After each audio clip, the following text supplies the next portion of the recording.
Hey everybody, my name is Mike Montgomery, and today I am very excited because we are going to be trying epoxy marble counters. I've never done this before. I want to see how good it looks on a first try, and besides that, I'm just curious how durable something like this is. In this video, I'll be pouring 4 decent-sized MDF countertops that I took out of the Avion Airstream that y'all just saw me renovate over the last couple months. After the counters were out, I removed the vinyl that was attached to the MDF. In a lot of places, there were air bubbles that looked terrible. And then in other spots, the vinyl stuck so well to the MDF, it peeled away a lot of the fibers on the surface. The vinyl was a neat experiment, but now I know not to do that again. I sanded the MDF up to 220 grit, that way they were prepped for the epoxy. And quick note, I did pay for this myself, let's get mixing. After using a level to make sure that my MDF was sitting flat, I then cleaned it to make sure there was no dust that would mix into the epoxy. I'll leave a link to the kit I'm using. It should have everything you need. The countertops will be 2 pours. First, a flood coat of pure white just to cover all of the MDF, and then a second to create the marble effect. I added this liquid white pigment from the Total Boat kit to the epoxy, a little more than I needed, and then I mixed it all up for about 3 minutes. The day that I was pouring, it was about 60 degrees, which is 10 degrees lower than what's recommended on the directions for the epoxy. Everything ended up being okay, but this caused the epoxy to not be as thin or as viscous as it typically is. This caused it to not self-level quite as easily, and it made it harder for the air bubbles to close after they popped. Once I started using the heat gun, the epoxy started to flow more easily, so I just went over the surface, and this helped flatten everything out and remove the air bubbles. If I were doing this project again, I would have primed the entire MDF surface white before doing this flood coat. That way, I wouldn't have to worry about any of the brown in the MDF showing. I've seen that recommended in other videos and in forums, but it wasn't with the directions that came with the Total Boat kit, so I was curious how just doing a flood coat would work. I got complete coverage on all of my flat surfaces, but the porous MDF edges did end up being somewhat transparent, and you'll see that in a little bit. And while I do the flood coat on this last counter, I will say this part of the process went really well. If I had painted the countertops first or sealed the MDF edges, I think I would have gotten a perfect color seal, and it would have been prepped great for the marble finish coming next. It's about 16 hours later, and these countertops are looking really great. The edges of the MDF didn't get perfect coverage, but they were really porous. And now I think they're completely sealed, even though they might not be perfectly white. And quick pro tip, I would tear out any of the loose bristles in your chip brush before you use it. I had these bristles that tear out easily come out into the flood coat. So just take note of that. Sometimes things don't go as planned, and that's what happened on my first marble pouring attempt. I started by mixing up 64 ounces of white epoxy the same way that I did before, but I did add a little bit of silver pearlescence to it. That way it's got a little bit of a shimmer. I mixed it for a few minutes, and then I set it to the side while I mix up another batch of epoxy that I then split into 3 different containers. In one, I added a bunch of the light gray pigment. In fact, it was more than I was planning to at first. So then in the second, I added less, so it was a lighter version of the gray. And in the third container, I used the dark gray pigment. I used a normal amount of that and mixed it really well. And this is where everything went wrong. I had the idea of using my heat gun and mixing up the epoxy to warm it and thin it a little bit. That way it pours easier. I thought that this would keep me from getting any air bubbles like I experienced on the previous pour. But this was a huge mistake. I warmed it up too much, and the whole tub of white epoxy went exothermic and solidified in the tub. Now this is a huge bummer because I wasted a lot of epoxy, and it took 10 or 12 days for it to get here. I basically have 0 Total Boat epoxy left, so I'm really hoping my new plan works out. I went to my local Home Depot and picked up 3 of these Varathane Super Glaze bar top epoxy kits. I've still got plenty of pigment to get the rest of these counters done, and 3 quarts will hopefully get me there. And I'll be doing this next pour inside where the thermostat is set over 70 degrees. This is probably what I should have done from the beginning, but now I know, don't pour epoxy under 70 degrees Fahrenheit. The first thing I noticed is that this epoxy had quite a bit more of a yellow hue to it, but it did say crystal clear on the label, so I'm not too worried. Like earlier, I added some silver pearlescence to my white epoxy, and I made a light gray and a dark gray. And we'll do this pour right when we get back from a word from today's sponsor, Squarespace. If you need a website, an online store, or just a custom domain, Squarespace is your one-stop shop, and the best part is you need zero website building experience.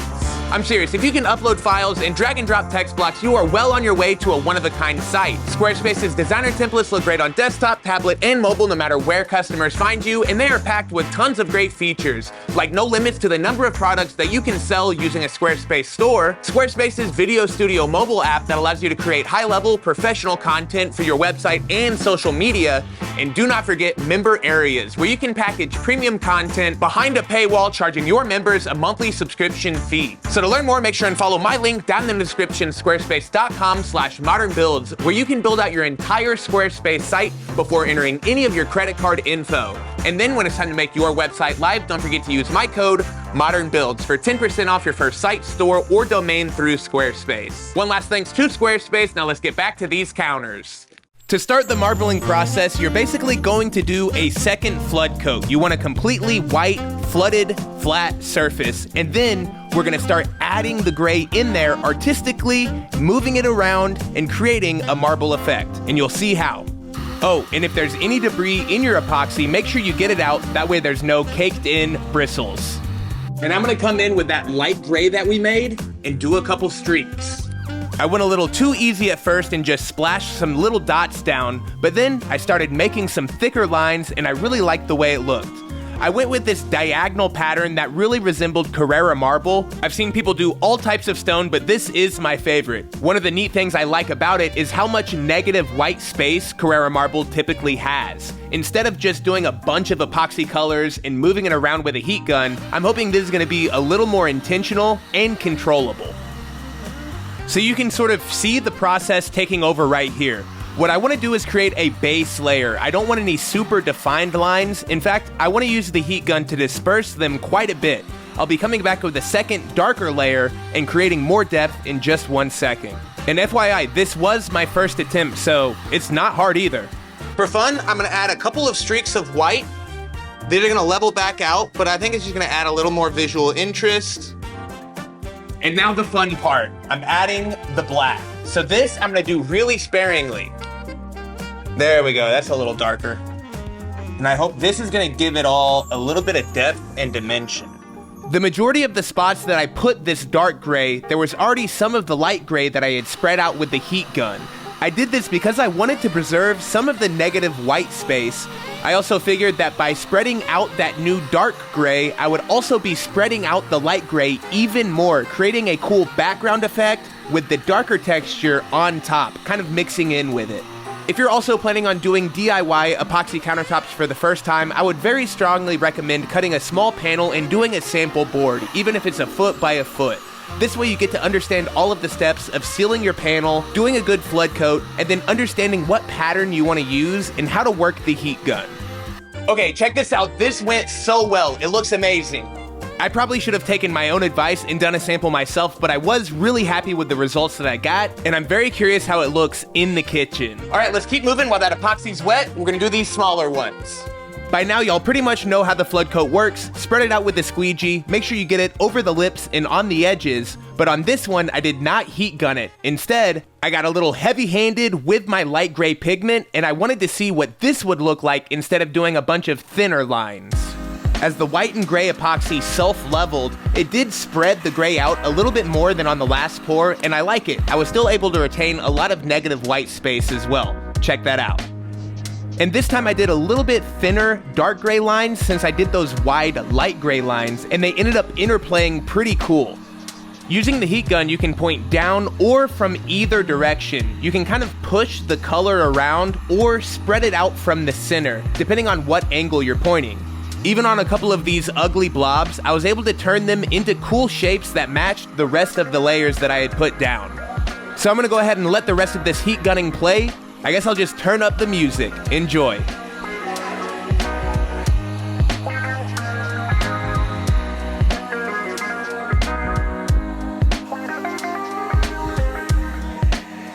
Time really was running out on this counter, but it looks amazing. Another pro tip, don't mix up too much of the, Another pro tip is don't mix up too much of your gray and black epoxy. This also got hot and cured on me before I could use it.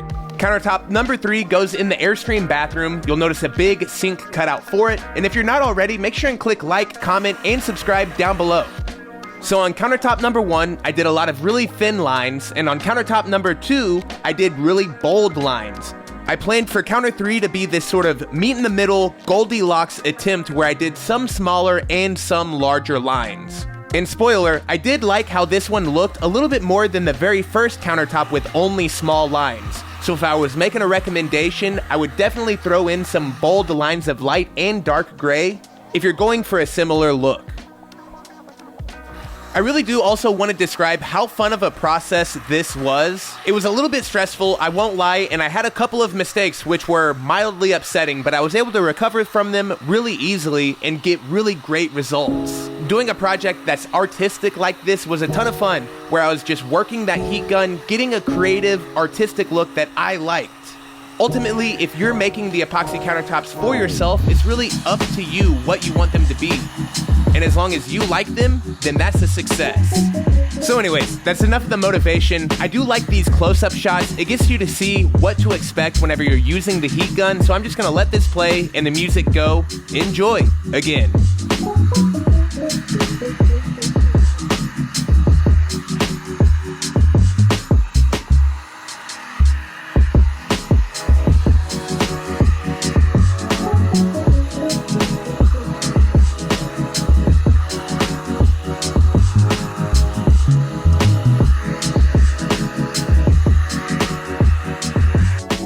Countertop number 4 was unique because I accidentally made a couple of pretty big blobs of gray whenever I was doing my lines.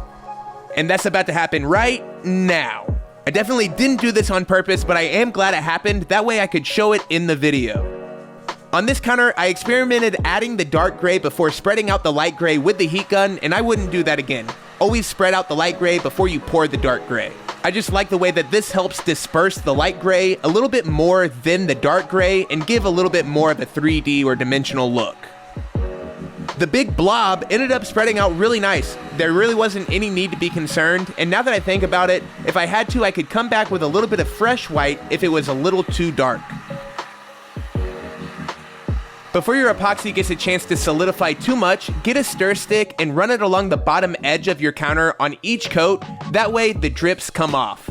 I probably should have scraped this epoxy just a little bit sooner, and don't worry if you forget, you can sand down those drips using a random orbit sander. And just because I didn't seal my countertops with white paint before pouring epoxy, I did do a couple of edge touch-ups just to make sure I didn't have any MDF poking through.